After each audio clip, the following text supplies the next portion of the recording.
Last में video में पहले एंड में कुछ नहीं करा।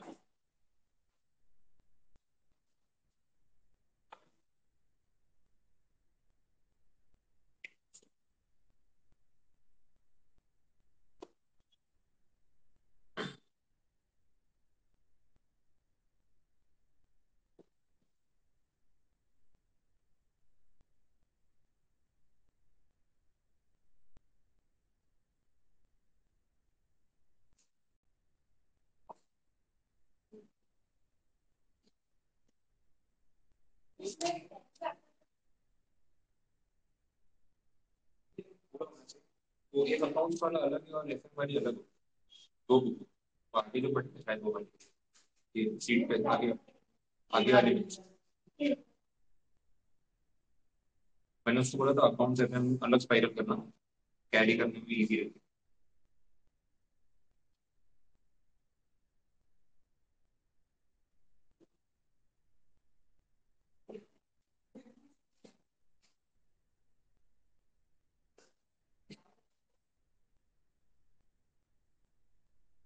चलिए अब स्टार्ट करते हैं।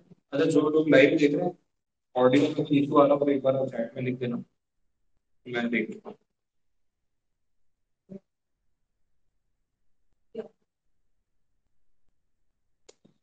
चलो ठीक है। आज नया टॉपिक स्टार्ट करेंगे that is chapter number 19। Class में डिविडेंड डिसीजन देखा, चैप्टर 19 पे चलते हैं। तो इसमें मेन टॉपिक है मार्जिनल कॉस्टिंग। काफी इंटरेस्टिंग है और एक्चुअली समझ में भी कैलकुलेशन में मजा आता है। मॉड्यूल में फॉर्मेट कैसा है चैप्टर का, इनिशियली इन्होंने इस चैप्टर में कॉस्टिंग क्या होता है वहां से बात शुरू की, एकदम बेसिक बता रहे हैं।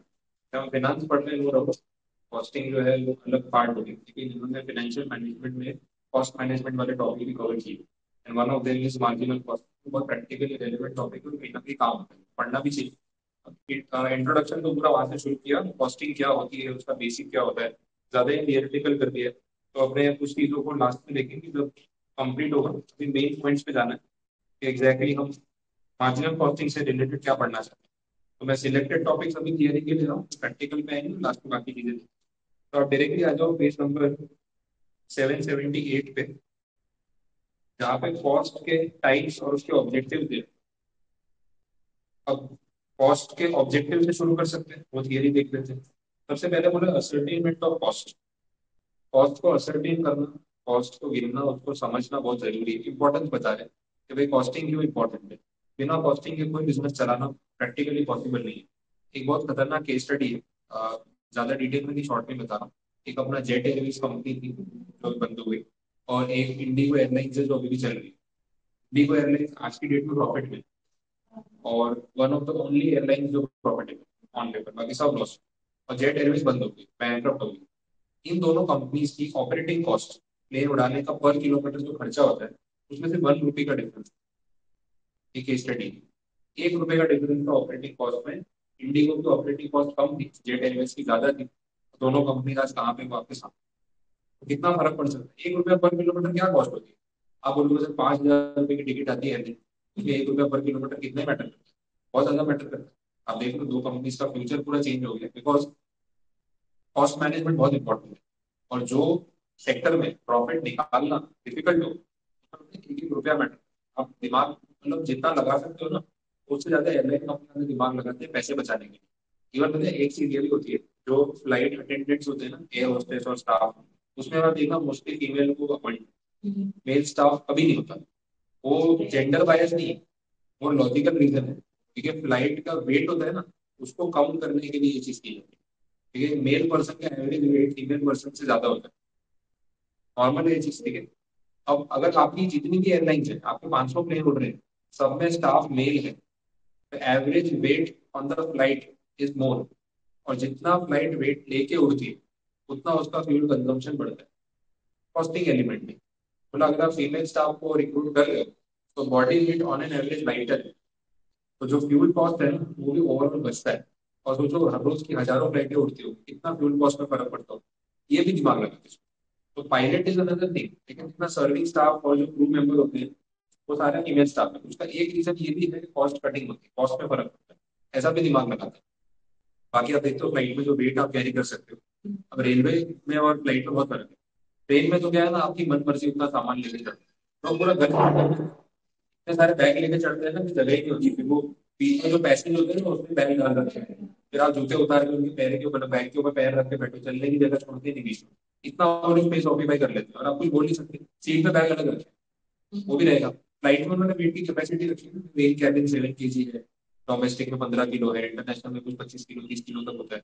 तो वो वेट का कंट्रोल नहीं रखेंगे तो लोग कितना भी सामान भर करके लेके आएंगे, तो एक तो उड़ने वाली चीज है, वैसे ही रिस्क है, ऊपर से आपको कॉस्ट कंट्रोल करना है।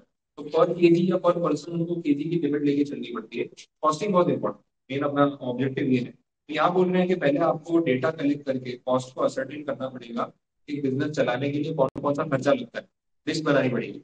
जो खर्चे की लिमिट नहीं, मैं मेरा एग्जाम्पल ले लूँ, आपको पढ़ा, सिंपल काम है पढ़ाना है, बट इस पढ़ाने के चक्कर में कितनी चीजें मैनेज करनी पड़ती है मेरे को पता है, और हर चीज का खर्चा लग रहा है, ऐसा कोई एंड नहीं है उसका। शुरू करते हैं आप वाईफाई तो आप देख ही रहे हो, ठीक है, कभी एक कंपनी का पहले वाईफाई लगा तो सोचा कि चल 100 Mbps अच्छा चलेगा, तो लाइव में प्रॉब्लम आ रहा था, मैं तो वही देख रहा हूँ, किसी का चैट में कुछ आया नहीं था, वही एंग्जाइटी हो गई इस चीज की।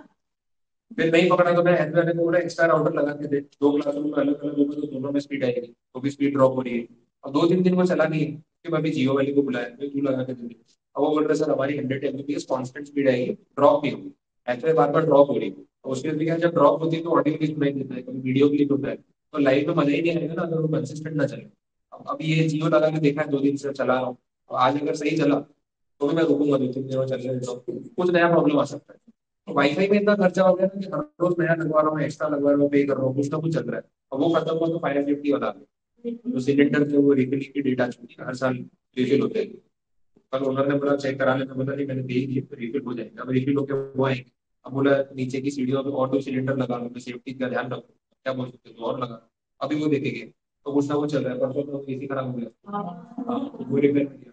मतलब उसका एक काम पढ़ाने का चल रहा है, एक काम मेंटेनेंस का चल रहा है, एसी खराब हो गया वो कराओ, वाईफाई कराओ, फायर सेफ्टी कराओ, कुछ ना कुछ एक ना एक चल ही जाए। तो खर्चे की कोई कोई लिमिट नहीं है, तो आपको ना कॉस्ट असरटेन करनी पड़ती है, कौन कौन से एक्सपेंसेस लगेंगे एक बिजनेस चलाने में। अच्छा आप बाहर बैठ के जितना भी इमेजिन कर रहे हो, शुरू होने के बाद ही समझ में आती है और कौन कौन से एक्स्ट्रा खर्चे हैं, उसकी कोई लिमिट नहीं है वैसे।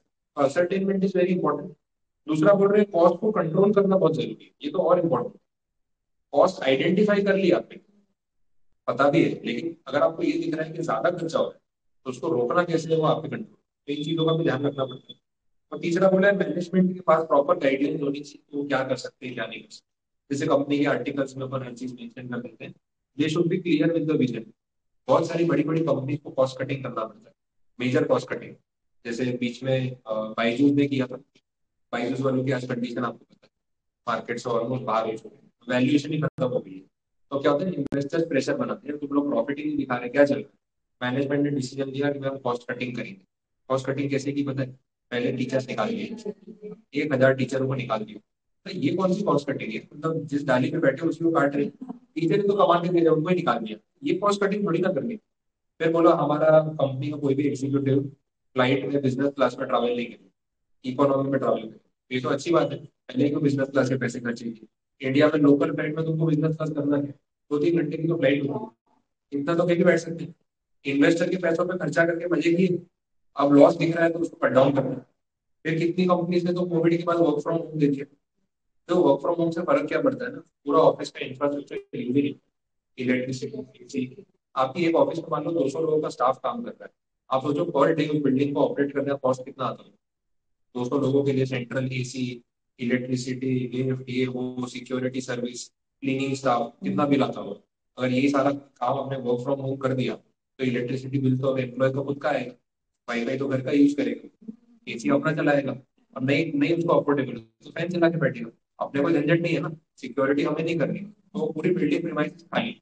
अच्छा आपकी खुद की बिल्डिंग है तो लीज आउट कर दो, तो एक तो कॉस्ट कम हो गया, दूसरा रेवेन्यू बढ़ गया। तो ये सारी चीजें जो है ना वो कंपनी को दिमाग लगाना पड़ता है, कॉस्ट कटिंग करने में ऐसा होता है। अब देखते हैं टाइप्स ऑफ कॉस्टिंग में क्या है, कुछ क्लासिफिकेशन दे रखे हैं। और ये अभी आगे काम आएंगे वैसा भी है। तो सबसे पहले इन्होंने बोला variable cost and fix cost. आपको कुछ आइडिया हो उसके बारे में, पॉइंट ऐड ऑन कर सकते हैं। जो चेंज होती रहती है कॉस्ट, किस बेसिस पे चेंज होती है? प्रोडक्शन के साथ। मेनली अगर अपन मैन्युफैक्चरिंग की बात करें तो ऐसा खर्चा जो प्रोडक्शन के साथ डायरेक्टली लिंक्ड है उसको हम बोलते हैं वेरिएबल कॉस्ट। जैसे फॉर एग्जांपल रॉ मटेरियल। अब मेरे पास कोई मैं प्रोडक्ट बनाता हूँ, मान लो कोई भी प्रोडक्ट है, मैं कुछ कपड़ा बना रहा हूँ, मेरे पास ऑर्डर आया है कि भाई इतने गारमेंट्स रेडी करने हैं, तो उसके लिए रॉ मटेरियल में कपड़ा चाहिए। अब अगर ऑर्डर डबल हो गया तो रॉ मटेरियल भी डबल चाहिए। तो ऐसा खर्चा जो प्रोडक्शन के साथ साथ सीधा सीधा को रिलेटेड है, प्रोडक्शन डबल किया खर्चा डबल हो गया, ऐसे एक्सपेंसेस को हम क्या बोलेंगे? Variable cost.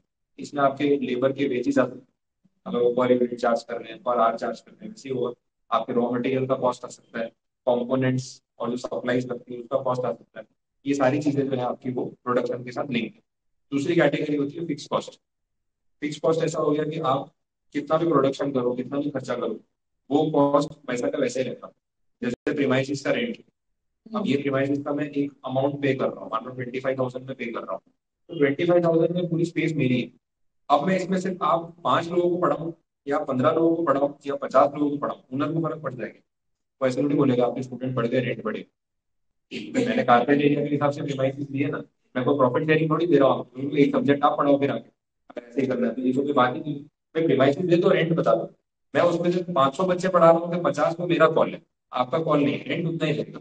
ऐसे एक्सपेंसेस को हम क्या बोलेंगे? Fix cost. एक और कैटेगरी होती है सेमी वेरिएबल। काम की बात उड़ा देते हैं। सेमी वेरिएबल कॉस्ट याद है क्या? बीमा में क्या एग्जाम्पल कोई, ये कॉस्ट में सेमी वेरिएबल कंपोनेंट होता है कुछ नहीं, बाकी सेमी वेरिएबल कॉस्ट। तो सेमी वेरिएबल नाम से समझ आ रहा होगा कि उसका एक कंपोनेंट फिक्स होता है, एक वेरिएबल होता है, तभी सेमी वेरिएबल बोल रहे हैं। इलेक्ट्रिसिटी का जो बिल आता है ना आपका, उसका आप एक एग्जाम्पल ले सकते हो। कोई सब इलेक्ट्रिसिटी तो यूजेज पे होती है, बिल में ऐसा नहीं होता है। अगर आप इलेक्ट्रिसिटी का अपना घर का इलेक्ट्रिक देखना जाते हैं, उसमें ना एक फिक्स चार्ज होता है, मीटर चार्ज। आपका घर अगर बंद है ना पूरा पूरा महीना, तो भी एक बिल तो आएगा, जीरो अमाउंट नहीं आएगा। उसको मीटर चार्ज बोलते हैं कि मीटर लगाया है ना, कनेक्शन दिया है ना, तो फिक्स रेवेन्यू चाहिए। तो वो डिपेंड करता है कि आपकी कितने किलोवाट की कैपेसिटी है ना, तो मान लो ऐसा कुछ है, फिर 300 रुपीज है ना, वो फिक्स चार्ज लगेगा ही लगेगा। तो घर बंद है तो भी 200 रुपये तो बिल आएगा। फिर इसके ऊपर ना वो यूजेज चार्ज है, कितने यूनिट आपने यूज किया, ये फिर आपका वेरिएबल कंपोनेंट। अब इसमें ऐसा है कि अगर आपने 200 यूनिट बिजली यूज की है और एक यूनिट मान लो 10 रुपए का है, ठीक है, ये हो गया 2300। फिर इसका जो जीएसटी तो लगता नहीं, लेकिन स्टेट गवर्नमेंट की ड्यूटी लगती है, वो है 20%। गुजरात गवर्नमेंट की तो 20%। इस पर 20% को जोड़ ले तो ये अमाउंट होगी, और फिर आपका बिल ऐसे करके अमाउंट आ सके। ये जो अमाउंट है ये फिक्स है कि वेरिएबल? इसमें दोनों कंपोनेंट, ये फिक्स, ये वेरिएबल, ये भी वेरिएबल। तो this is semi variable cost, जो बिल आ रहा है आपका मंथली, ये टोटल अमाउंट जो है इसमें फिक्स कंपोनेंट भी है और एक वेरिएबल कंपोनेंट। इस तरीके से इसको देखा जाए। मोबाइल का पोस्टपेड बिल भी हो सकता है, मोबाइल बिल में भी होता है ना, फिक्स एक प्लान का चार्ज होता है, 199 290, वो फिक्स है। फिर उसके ऊपर जाएगा ना तो यूजेज के हिसाब से ऐड एड ऑन सर्विस, वो भी सेमी वेरिएबल। ऐसा कोई भी कॉस्ट हो जहाँ पे फिक्स कंपोनेंट वाली वेरिएबल कंपोनेंट, तो कलेक्टिवली इट इज सेमी। चलो वेरिएबल हुआ, फिक्स हुआ। उसके बाद डायरेक्ट इनडायरेक्ट, ये तो बड़ा सिंपल हो गया। आपके बिजनेस ऑपरेशंस के साथ आप डायरेक्टली अगर किसी कॉस्ट को लिंक कर सकते हो, जैसे वेरिएबल वाला जो है ना, एक तरीके से डायरेक्ट ही रॉ मटेरियल कॉस्ट। भाई 100 यूनिट का ऑर्डर है, इसमें 200 किलो रॉ मटेरियल जाता है, 200 यूनिट का ऑर्डर होगा तो 400 किलो जाएगा, डायरेक्ट कॉस्ट ऑपरेशन से डायरेक्टली कनेक्टेड। इनडायरेक्ट कॉस्ट जो है ना, वो उस खर्चे का बेनिफिट सिर्फ किसी एक सेगमेंट को नहीं मिलता, ओवरऑल पूरी कंपनी में या पूरे बिजनेस में खर्चा डिवाइड होता है। इसमें बहुत सारे एक्सपेंस दे सकते हैं। जैसे फॉर इंस्टेंस यूटिलिटी बिल्स जो होते हैं, लाइट बिल की अपन बात करते हैं, तो एक कंपनी में फैक्ट्री एरिया होगा, चलो ठीक है, फैक्ट्री में जो मशीन चल रही है, मशीन डायरेक्टली प्रोडक्शन से रिलेटेड, लेकिन फैक्ट्री का passage, admin area, cafeteria, entry area, वहाँ पे जो लाइट जल रही हो उसका प्रोडक्शन से कोई लेना देना है, लेकिन फिर भी वो खर्चा तो लग ही रहा है ना। इनडायरेक्ट कॉस्ट होती है, इनडायरेक्ट कॉस्ट है जो डायरेक्टली प्रोडक्शन से रिलेटेड नहीं है, लेकिन वो भी खर्चा लग रहा है। एडमिनिस्ट्रेशन स्टाफ की salary, admin staff, watchman, liftman, उसकी सैलरी प्रोडक्शन से डायरेक्टली कहाँ लिंक, लेकिन सारा खर्चा वो तो फैक्ट्री के लिए है। इसको भी हम बोल सकते हैं दिस इज इनडायरेक्ट ऐसा, जो डायरेक्टली प्रोडक्शन पे हम लिंक नहीं कर सकते बट डिवाइड हो। फिर है रेलेवेंट और इरेलेवेंट कॉस्ट। रेलेवेंट का मतलब क्या होता है, जिसका इस चीज से कुछ लेना देना, कनेक्शन।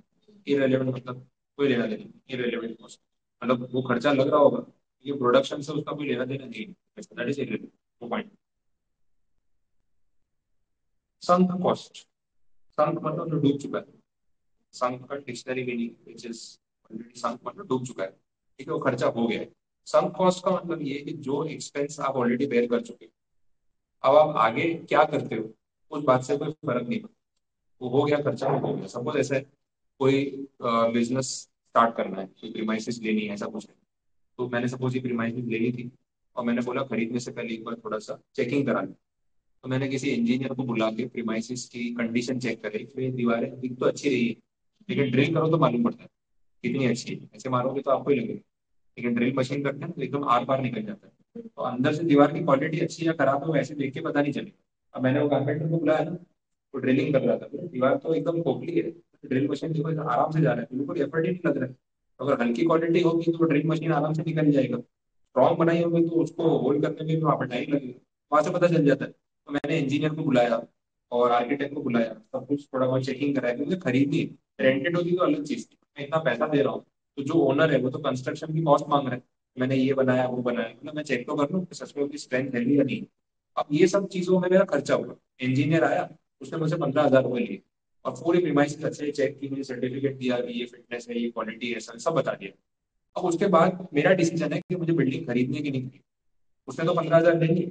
अच्छा, उसकी रिपोर्ट देख के मुझे लगा कि बहुत ज्यादा पैसे बोल रहा है, डील वर्कआउट नहीं करी। अच्छा, वो 15,000 का क्या होगा, कुछ रिफंड मिले। इंजीनियर को मैं जाके बोलूंगा देखो भैया बिल्डिंग तो नहीं खरीदी। तो सर आपका प्रॉब्लम है, नहीं खरीदी, मैं क्या करूँ, मैंने अपना काम करके दिया। अब वो पैसा तो देना ही पड़ेगा। अच्छा, देने के बाद रिफंड मांगेगा कि बिल्डिंग नहीं खरीदी तो रिफंड कर दो, तो मेरी मेहनत का क्या होगा, वो तो नहीं होगा। अच्छा, मैंने बिल्डिंग खरीद ली तो वो 15,000 तो गए, उसका कुछ नहीं होने वाला।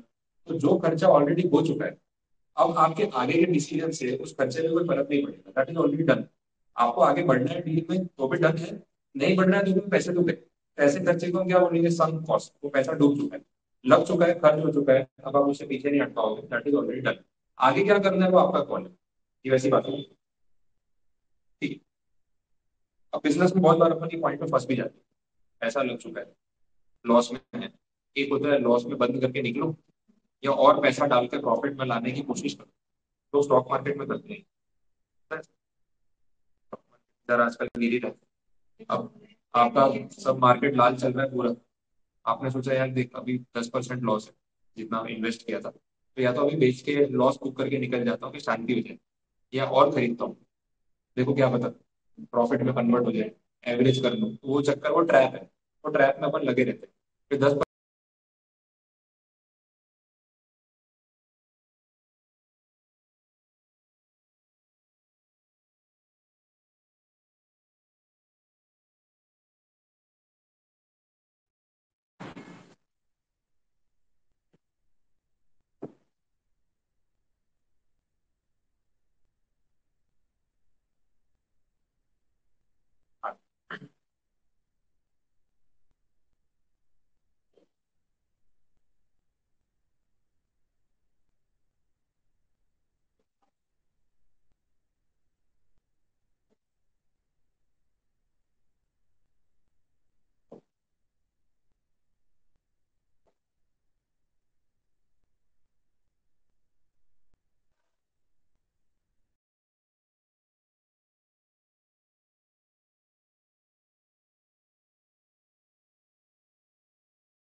चलो, हाँ कंटिन्यू करते हैं।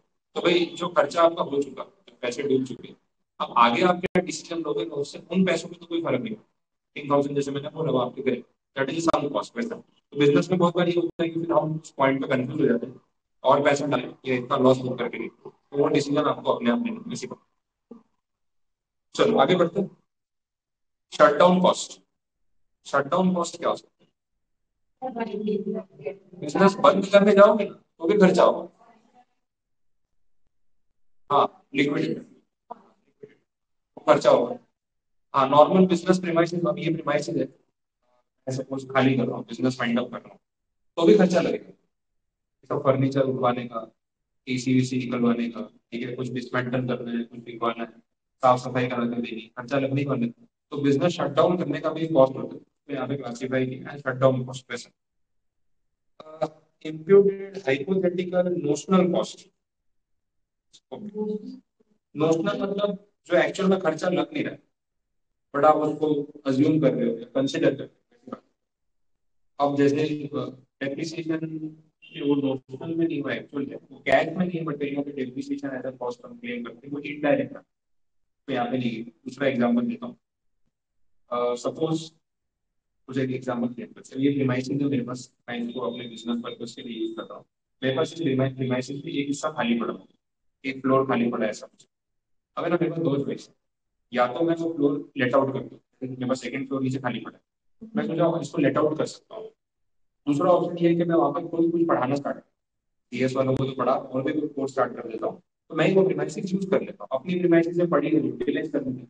बट पता है, इसमें हमेशा मेरे दिमाग में एक चीज आएगी कि अगर मैं ये अपना खुद का काम शुरू नहीं करता तो भी बिना कुछ किए मैं प्रीमाइसिस से 20,000 महीने का रेंट कमा सकता। ठीक है, वो प्रीमाइसिस अगर रेंट पे देता 20,000 मुझे आराम से मिलता। तो 20,000 मेरे लिए अपॉर्चुनिटी कॉस्ट है, केवल नोशनल कॉस्ट है। मैं ऐसे गिनूंगा कि 20,000 तो मेरे यहाँ पे लग ही रहे, क्योंकि मैं रेंट पे नहीं दे रहा हूँ। अब मैंने कुछ बिजनेस चालू किया है, यहाँ पे पढ़ाना स्टार्ट किया और कोर्स शुरू किया, मेरा महीने का उसमें 10,000 रुपये भी नहीं निकलता, सब कुछ खर्चा काट के। मैं क्या सोचूंगा, मैं बिल्कुल भी पढ़ा रहा हूँ, मेहनत कर रहा हूँ, खर्चे कर रहा हूँ, स्टूडेंट्स को लेके आ रहा हूँ, रिस्क ले रहा हूँ, और मिलता क्या 10,000, थोड़ा इससे अच्छा 20,000 रेंट पे देता हूँ, मेरे तो बैठे बैठे पैसे आएंगे। तो जब मैं वो डिवाइसेस को यूटिलाइज कर रहा था, तो अदरवाइज मैं लेट आउट भी कर सकता था, तो मैं उसमें रेंट का कॉस्ट कंसिडर करूंगा।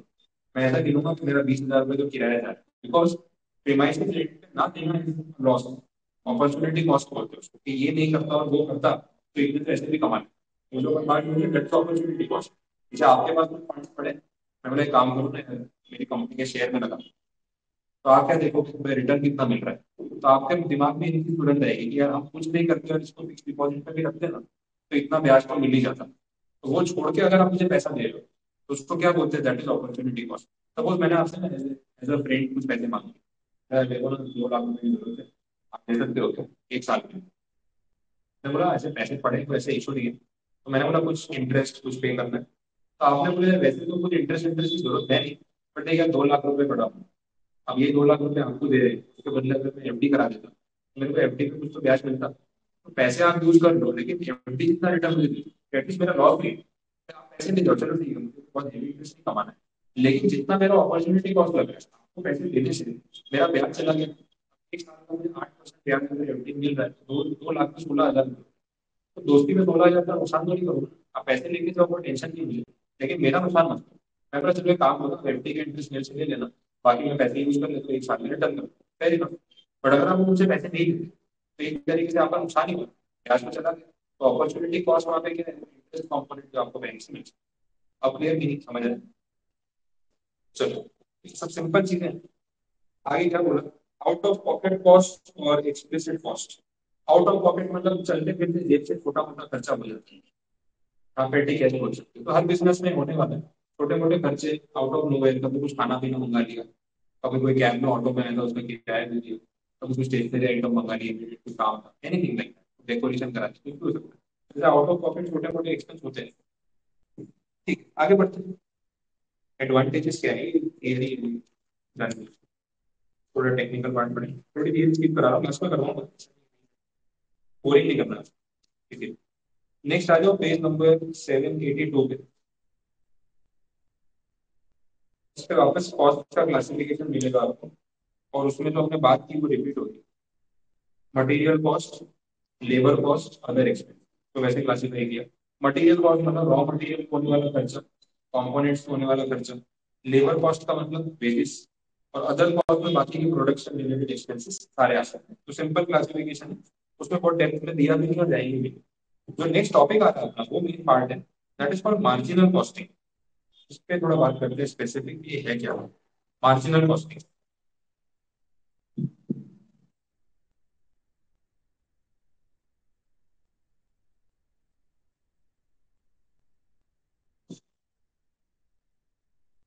देखो अगर इनकी लैंग्वेज में बात करें कि व्हाट इज मार्जिनल कॉस्ट, तो उसको डिफाइन कैसे किया गया?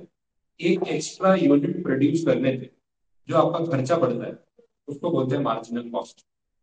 Per unit of production the incremental cost is called marginal cost. ये इनकी डेफिनेशन है। हर जगह आपको मोर और लेस लिखा हुआ मिलेगा। भाई मैं प्रोडक्शन कर रहा हूँ तो उसके लिए आपको डेटा वैसे दिया होता है कि हम एक महीने के 1000 यूनिट बनाते हैं, ठीक है? तो पर यूनिट जो हमारी कॉस्ट आती है 25 रुपए आती है। अगर हम 1000 एक यूनिट बनाए, एक यूनिट एक्स्ट्रा, तो खर्चे में कितना चेंज आता है? इसको मैं टोटल पे 25,000, 20 का स्क्वायर यूनिट है, 25,000 का कॉस्ट। तो अगर 1000 की यूनिट बनाते हैं तो मेरा खर्चा कितना हो? मान लो खर्चा हो गया 25,015 रुपीज। डेटा मैं खुद ही दे रहा हूँ। तो एक एक्स्ट्रा यूनिट बनाते हैं तो कितना खर्चा पड़ेगा? 15 रुपये। ये 15 रुपये का कुछ नहीं, मार्जिनल कॉस्ट। फिर मार्जिनल कॉस्ट कि भाई एक एक्स्ट्रा यूनिट बनाने से आपका कितना खर्चा पड़ा। अब मुझे एक बात बताओ, थोड़ा सोचो तो फायदा आता है। ठीक है, मार्जिनल कॉस्ट है, इसमें वेरिएबल कंपोनेंट कितना और फिक्स कंपोनेंट सोच के बता सकते हैं? अभी बात की variable cost fix cost, data आपके सामने 2 मिनट को आराम से क्या बोले। 15 रुपए में वेरिएबल और फिक्स का कंपोनेंट कितना वो पता करना हो तो उसे इसमें से अभी जो दिया है कुछ पता चले। कॉमन सेंस वाला कुछ फॉर्मूला मन में ये याद कर लो, what is variable cost, what is fix cost, उस हिसाब का आंसर।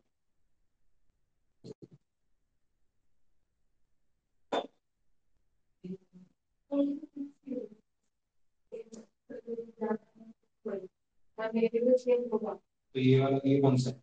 वेरिएबल। इसमें फिक्स कंपोनेंट है ही नहीं, ये पूरा वेरिएबल। एक यूनिट बनाने पे जितना भी खर्चा एक्स्ट्रा हुआ, जैसे 15 रुपए एक्स्ट्रा खर्चा हुआ, तो वेरिएबल कॉस्ट का मतलब ही वही होता है कि प्रोडक्शन बढ़ने से जिस खर्चे में फर्क आता है उसको वेरिएबल बोलते हैं। फिक्स कंपोनेंट में कोई चेंज आता है? फिक्स कंपोनेंट तो उतना का उतना ही रहता है, ठीक है?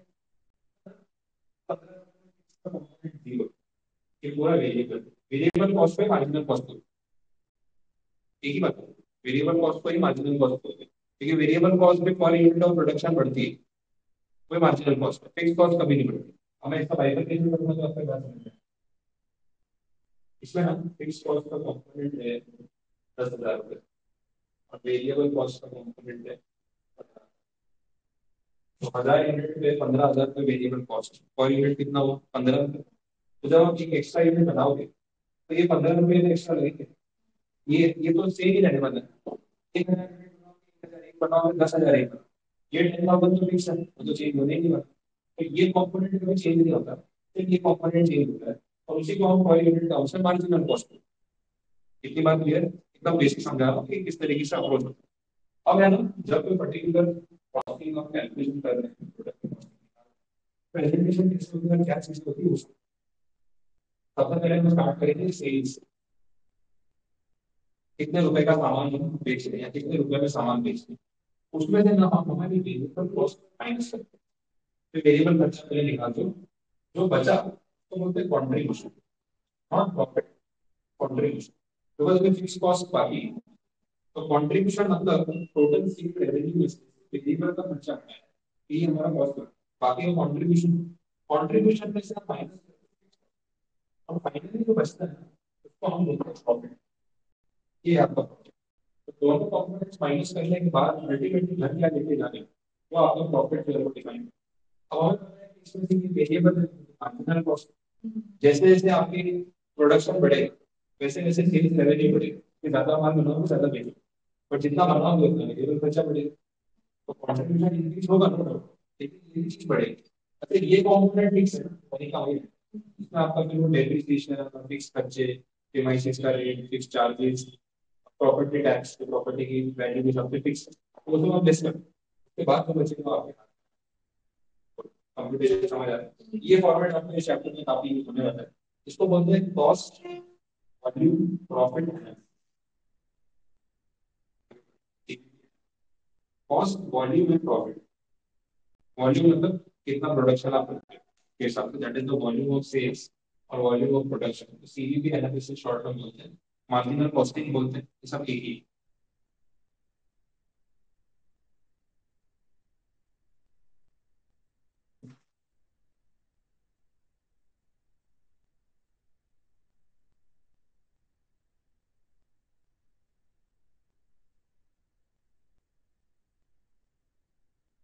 ठीक है, अब इससे पता क्या चलता है, क्योंकि जैसे हमला कॉस्टिंग की इंपॉर्टेंस काफी ज्यादा है आज की डेट में। तो कॉस्ट अकाउंटेंट्स सीएमए है, उनके लिए होगा कोर सब्जेक्ट कॉस्टिंग, अपने लिए कोर सब्जेक्ट अपना कंपनी लॉ और सिक्योरिटी लॉ, काम उसमें आगे करना है। आईटीआर की लॉ भी है आज की डेट में, लेकिन कॉस्ट अकाउंटेंट्स के लिए ये सारा कैलकुलेशन बड़ा मैटर करता है। ये प्रैक्टिस अब बोलो सर कुछ ऐसा है कि कॉस्टिंग का इतना क्या रोल है, सीए में क्या काम है, बहुत ज्यादा इंपॉर्टेंट। हर प्रोफेशनल की अपनी अपनी वैल्यू है। आज कॉर्पोरेट कंपनीज में जहाँ पे प्रोडक्शन हो रहा है, वहाँ पे कॉस्टिंग बहुत इंपॉर्टेंट पैरामीटर है। 1 रुपया कॉस्ट इधर उधर होती है, कंपनी की हालत खराब होती है, इसी का प्रॉफिट पे दिखता है। तो जितना कॉस्ट कंट्रोल हो सके, जितना कॉस्ट कटिंग हो सके, उतना अच्छा माना जाता है। और उसके लिए कंपनीज को एक्सपर्ट्स चाहिए कि भाई प्राइसिंग देखो, एमआरपी, फिर आप सोचो सर कॉस्टिंग में क्या ही फर्क पड़ रहा है। अपने तो क्या है, जितना कॉस्ट आएगा 25% प्रॉफिट जोड़ के अपन प्राइस बना के बेच देंगे। मार्केट इतना आसान होता तो बात ही अलग थी। मार्केट में कंपटीशन है, कंपटीशन भी ये कॉम्पिटिटर जो है ना, वो पर यूनिट 150 रुपये चार्ज कर रहा है। मुझे अगर उसको बीट करना है, मैं नया हूँ पुराना है, मुझे 140 को बेचना पड़ेगा। अब 140 को बेचने की तो कॉस्ट भी तो मेरी जेब में पड़नी चाहिए, कुछ बचना तो चाहिए लास्ट में। तो जितना आप कॉस्ट कंट्रोल करके रखते हो, उसका इम्पैक्ट होता है कि आपको प्रॉफिट मार्जिन मिल जाता है। फिर अगर आप थोड़े कम प्रॉफिट में भी काम करना चाहो, सर्वाइव करना चाहो कुछ टाइम कंपटीशन में, तो यू कैन। बट अगर आपकी कॉस्टिंग ही ज्यादा है, तो मार्जिन निकालने की बात ही खत्म, क्योंकि कंपटीशन वाले मार्केट में प्राइस कैप हमेशा रहता है कि इसके ऊपर नहीं जा सकता। तो प्रॉफिट मार्जिन बना के रखने के लिए कॉस्टिंग ही तोड़नी पड़ती है, वो कंट्रोल करना पड़ता है। फार्मास्यूटिकल इंडस्ट्री एक एग्जाम्पल है, वहां पे ना गवर्नमेंट ने बहुत सारी दवाइयों के ऊपर रिस्ट्रिक्शन लगा रखे हैं, प्राइस कैप। एक एग्जाम्पल है आपका पैरासिटामोल, ये प्रोसिन। प्रोसिन की गोली आप लेने जाओगे तो 20-30 रुपए का पैकेट होगा, 10 गोली होगा, 30-40 रुपए का होगा, उससे ज्यादा नहीं होगा। लेकिन आप डोलो लेने जाओगे तो 80-90 रुपए के, वो भी स्कीम है। क्रोसिन, क्रोसिन का जो कॉम्पोजिशन है वो 300 साढ़े 300 mg मिलीग्राम। डोलो आके 650, डोलो 650। मतलब गवर्नमेंट के लॉज, अगर पैरासीटामोल बेच रहे हो और 500 mg से कम है, तो उस पर प्राइस क्या है कि एक पत्ता इतने प्राइस से ज्यादा नहीं बेचेंगे, ताकि हर गरीब आदमी अफोर्ड कर सके। अब किसी का सिर दर्द हो रहा है, बुखार हो रहा है, गला खराब हो रहा है, प्रोटीन खा के ठीक हो सकता है। डॉक्टर के पास जाएंगे 200-300-500 लग जाएंगे, तो इलाज कितना महंगा हो जाएगा। तो बेसिक दवाइयाँ सस्ती रखो ना। तो डोलो वालों ने क्या किया, कॉम्पोजिशन बढ़ा दिया 500 से ऊपर, 650। अब बोले हम प्राइस कैप में नहीं, 80-90 रुपए बेचो। प्रॉब्लम ये है कि एक बार हेडेक होने पे 600 mg डोलो नहीं खानी चाहिए, जरूरत ही नहीं। और ये सारे डॉक्टर कोविड के टाइम कुछ नहीं बोले, उसके बाद बोले मैटर काफी बढ़ गया, तब तो बोले डोलो खाओ, खुद बोले डोलो खाओ। और डोलो तो ऐसे खा रहे थे लोग जैसे वो सब्जी बना रहे थे, घर पे उपवास खा रहे थे डोलो खाए, पैकेट के पैकेट ला के रखे हैं। थोड़ा सा हेडेक हुआ ना, बहुत हेडेक हुआ है, डोलो खाए, बहुत हेवी डोज हो गया। एक्चुअली तो प्रिस्क्रिप्शन वाली मेडिसिन है, डायरेक्ट दिखती है। 650 mg नॉर्मल हेडेक की जरूरत नहीं है। आपको बहुत लगेगा मेरे बदले आधी डोलो खा लो तो लो। लेकिन बॉडी को जितना चाहिए, पैरासीटामोल इज लाइक मेडिसिन जो आपके आपको क्योर कर रही है। बार बार आप बॉडी को आगे डालो, फिर क्या होगा ना, आपकी बॉडी हील होगी। फिर कुछ टाइम के बाद ना डोलो के असर करना बंद कर देगा। आपको काफी लोग नहीं लेते। और कितने लोग फिर ऐसे होते हैं, यार डोलो खा रहा हूँ, कोई असर नहीं हो, रोज रोज खाएगा जेम्स की तरह, तो कहाँ से असर होगा। बॉडी को आदत हो चुकी है कि ये तो डोज रेगुलर मिलता है, वो हेडेक पे इफेक्ट करना बंद कर है तो ड्रग। तो आपको एक तो उसका कॉम्पोनेंट जो ओवरडोज नहीं करना है। और ये लोग जो करते हैं वो पैसा कमाने के लिए 650 कर दिया ना, 500 के ऊपर है, अब बेचो 80-90 रुपए में। अब क्रोसिंग वाला 30 में बेच रहा है, हम 90 में बेच रहे हैं, हमारा प्रॉफिट मार्जिन बढ़ रहा है। तो कॉस्टिंग कितनी इंपॉर्टेंट है वो आपके सामने है। अगर प्राइस रेगुलेशन है क्रोसिंग वाले पे कि मैं 35 रुपए से ऊपर एक पत्ता बेच ही नहीं सकता हूँ, और प्रॉफिट तो कमाना है ना, इन्वेस्टर्स को रिटर्न भी दिखाना है, तो बचा क्या, कॉस्ट कॉम्पोनेंट। तो अगर आपका सेल प्राइस है और एक आपका प्रॉफिट है जो आपको मेंटेन करना ही है, तो कटिंग कॉस्ट नहीं करनी पड़ेगी। तो वहां पर ना कॉस्टिंग रिकॉर्ड्स बहुत इंपॉर्टेंट रखते हैं। और छोटे मोटे खर्चे अगर आप कंसिडर नहीं करोगे, ठीक से नहीं गिनोगे और प्राइसिंग गलत करके, तो नुकसान इतना लंबा हो जाएगा ना, कभी रिकवर नहीं होगा। बाद में पता चलेगा कि आपकी प्राइसिंग गलत है। तो वो नहीं होना चाहिए, इसके लिए इंपॉर्टेंट है तो मार्जिनल कॉस्टिंग में ये जो फॉर्मेट है ये आपको ध्यान में रखना चलना कि आपके समझ अपन इसी के बेसिस पे करने होंगे। बाकी भी क्लियर है, कुछ पॉइंट दे रखे हैं, आज इंट्रोडक्शन लेवल भी रखता हूँ, फिर आगे जो भी कंडीशन है वो अपने कल ही कंटिन्यू फिर इंट्रो क्लियर भी कल ही बताऊँ। कुछ पूछना है इसमें, कुछ नहीं समझ आया क्लियर है।